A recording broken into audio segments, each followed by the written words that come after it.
Nalia ni. Wizi! Mpaka leo hii ni msimu wa 8 wa jua kali. Je, jua kali ina moto kama mwanzo au imeingia kwenye comfort zone? Mwanzo jua kali walituonyesha emotion conflict zilizojaa pressure, tensions na red flags za kutosha.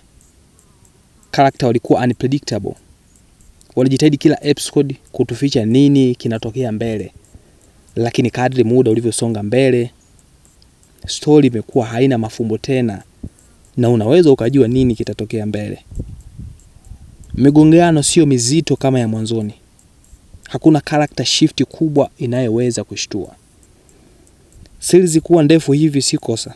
Wakati mwingine series ikidumu muda mrefu inachagua kudumu kuliko kushangaza. Tayari wamejenga brand,